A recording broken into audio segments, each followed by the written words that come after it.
mereka yang imannya semakin luntur, di mana mereka tidak ada gairah untuk beribadah melayani Tuhan. Dan kita harus akui bahwa memang hari itu terjadi pada hari-hari itu. Ada sebagian hamba Tuhan, saudara, yang takut ke gereja beribadah. Apalagi kalau dia pernah punya riwayat rekam medik, pernah kena COVID ya, saudara. Namun sebenarnya perkara ini tidak perlu kita takutkan, kita khawatirkan. Makanya saya menghimbau kepada kita semua, saudara, apalagi kita kan ada sosial media di grup WA GSK Labora ya. Tolong deh, saya minta, mulai sekarang hentikan mengupload yang namanya COVID itu ya. Kita sudah jenuh sekarang ya. Kita sudah jenuh. Tiap hari kita nonton di TV, kita lihat pagi, siang, malam berita COVID, bagaimana protokol kesehatan. Sehingga lama-lama saya melihat kita punya WA grup ini, saudara, sudah tidak lagi membahas hal-hal yang rohani. Saudara Bapak Ibu ngerti? Amin. Amin. Tolong kalau mau upload, ya upload kesaksian, ya kesaksian, pertolongan Tuhan, kayak kemarin bagaimana Pak Edison upload pertolongan Tuhan, bagaimana dia menolong temannya yang ada tabrakan, orang yang tabrakan itu, saudara. Mendingan di upload hal-hal yang istilahnya kesaksian berhubungan dengan hidup kita. Haleluya. Amin. Saudara janganlah, sudah sekarang kita stop dengan itu satgas COVID dan segala yang begitulah kita udah tahu itu. Amin. Bapak Ibu, kita udah tahu semua. Haleluya. Buat apa lagi bahas yang begitu? Jadi pagi Tuhan ingatkan umatku hari-hari ini semakin merosot kerohanian. Tadi Ibu Gembala sudah saksikan bagaimana ketika sakit 2007 saya kurus. Saya suami siaga, saudara. Apa-apa ketawa semua. Saya suami siaga waktu dia sakit, saudara. Saya yang urus semua. Dia nggak boleh keluar tempat tidur, dia hanya kalau ke kamar kecil dan mandi. Saya perhatikan sekali. Saya sayang istri, saudara. Saya adalah suami siaga. Makanya, saudara, saya urus dia betul-betul, saya jaga dia, saudara. Tidak kena tipes. Jemaat nggak tahu di ruko kalau Ibu Gembala lagi sakit. Tetap ibadah. Lah ini baru kena demam sedikit, meriang dikit, udah. Kenapa ke gereja? Aduh, meriang, demam. Ketika beberapa tahun yang lalu saya kena liver, saudara, kita masih ibadah di sebelah. Saya ada liver, saudara. Saya tetap pelayanan, saya khotbah, saya bolak-balik Bandung, saudara. Saya lagi sakit. Waktu itu saya ingat kita belum di GSKI, kita masih istri lama. Saya lagi sakit. Saya lagi lemah, saudara. Kami pulang terakhir saya naik kereta api, saudara. Kita naik kereta api dari Bandung, saudara, sebelum COVID ini. Tapi saya lawan, namanya ada tugas di sana. Saya mesti khotbah di hadapan kaum Kedah. Saya mesti ada pelayanan di sana. Saya lawan. Di sini saya mesti khotbah hari Minggu. Tapi bersamaan dengan waktu, Roh Kudus campur tangan, semua bisa dilewati. Saya sambung khotbah. Jadi tadi pagi pun ingatkan, umatku, hambaku semakin merosot gimana pada hari-hari.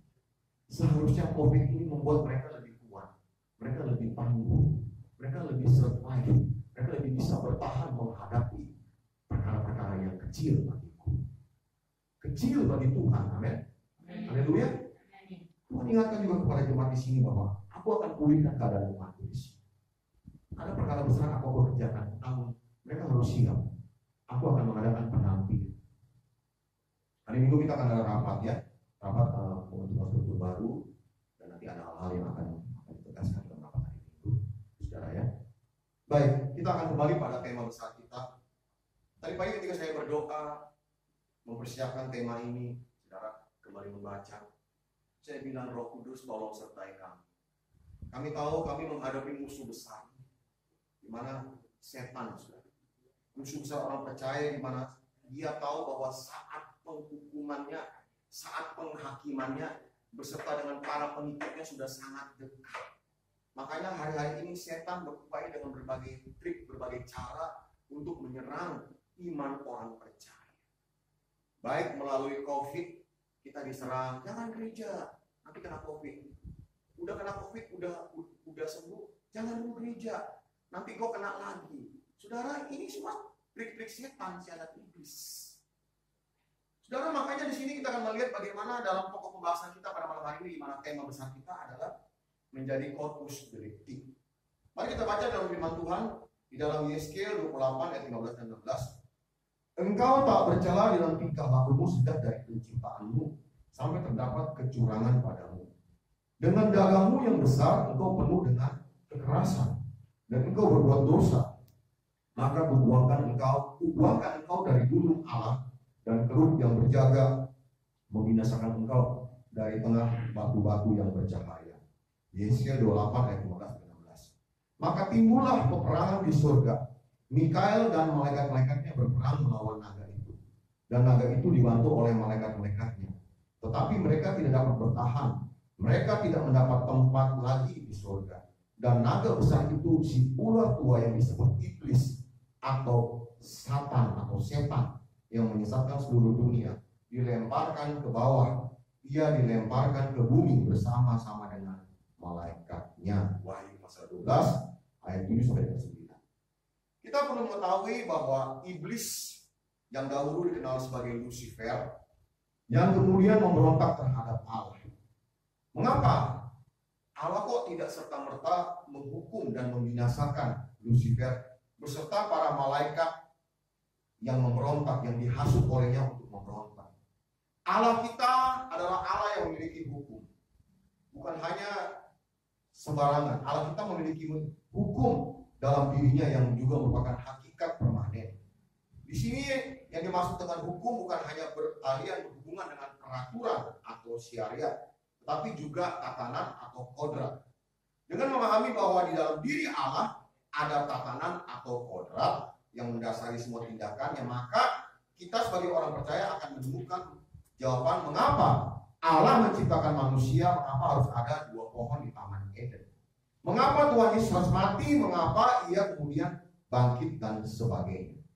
Perkara ini akan membuka pengertian kita, wawasan kita terhadap kebenaran Alkitab yang menakjubkan dan membuktikan bahwa kekristenan memuat kebenaran Allah yang tidak tertandingi. Allah kita adalah Allah yang tertib. Dalam 2 Timotius pasal 1 ayat yang ke-7. Ia memiliki tatanan, aturan di dalam dirinya. Bahkan ia juga konsisten dengan apa yang telah ditetapkannya sebagai aturan tersebut. Ia tidak akan pernah bertindak secara sembarangan tanpa tatanan. Di dalam dirinya ada tatanan Allah. Dan Allah bertindak berdasarkan tatanannya. Di dalam teks dari kitab Wahyu dikatakan bahwa Mikael dan malaikat-malaikat Allah harus berperang melawan naga yang merupakan gambaran daripada Lucifer atau iblis, beserta dengan malaikat-malaikatnya. Mengapa bukan Allah sendiri yang bertindak, tetapi malaikat-malaikatnya yang berperang? Memang sulit untuk dibantah. Sudah dibantah adanya kesan bahwa iblis tidak mudah ditaklukkan. Namun perkara ini berkaitan dengan hukum dalam diri Allah. Persoalannya mengapa Allah tidak membinasakan dan memusnahkan Lucifer saat itu juga ketika ia memberontak.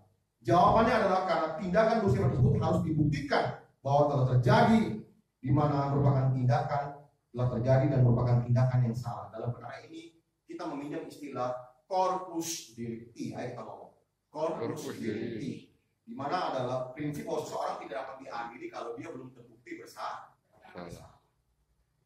Allah bisa saja kalau dia mau melanggar tatanannya, aturannya, langsung membinasakan iblis saat itu dan menghukumnya bersama dengan para malaikat yang terhasut olehnya.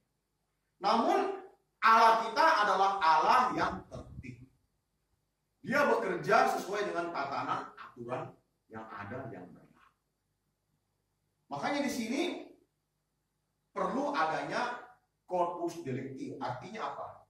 Adalah prinsip bahwa seseorang tidak bisa dapat diadili atau dihukum sebelum ada bukti bahwa kesalahan di mana dan atau kejahatan telah dilakukan, atau perlu suatu fakta substansial sebagai bukti bahwa memang suatu kejahatan telah dilakukan.